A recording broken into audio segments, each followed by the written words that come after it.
10th అయ్యాక inter అయ్యాక degree అయ్యాక చిన్నదో పెద్దదో ఏదో జాబ్ చేసేయాలి, డబ్బులు సంపాదించాలి. ఓకే, డబ్బులు సంపాదించడమే నీకు మెయిన్ టార్గెట్. కానీ ఇందులో నీ మెయిన్ నీ ప్యాషన్ ఎక్కడుంది? ఎప్పుడైనా ఒకసారి ఆలోచించావా?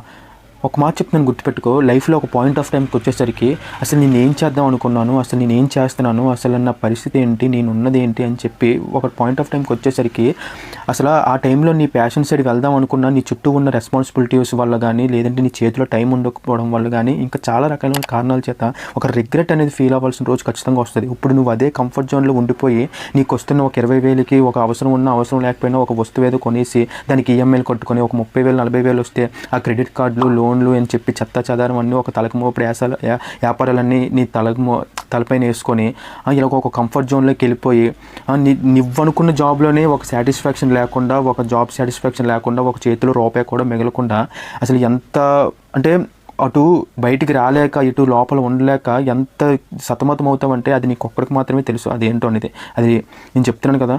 సో ఇప్పుడు నేను ఏం చెప్పదలుచుకుంటున్నానంటే, నీ స్టడీ అయ్యాకో లేదంటే నీ స్టడీ అయిన తర్వాత అంటే ఇప్పుడు కొన్నా కానీ ఒక 1 year నువ్వు జాబ్ చేసి ఒక 1 year లేదంటే ఒక 1.5 or 2 years అయితే ఇప్పుడైనా సరే నీ ప్యాషన్ కోసం ఒక దృష్టి పెట్టి, నీ ప్యాషన్ కోసం ఏదైనా సమ్ ఇన్వెస్ట్మెంట్ అనేది అవసరమైతే ఆ ఇన్వెస్ట్మెంట్ కొంత అమౌంట్ సేవ్ చేసుకొని, ఎవరికి లేవు ఇబ్బందులు అందరికీ ఉన్నవే.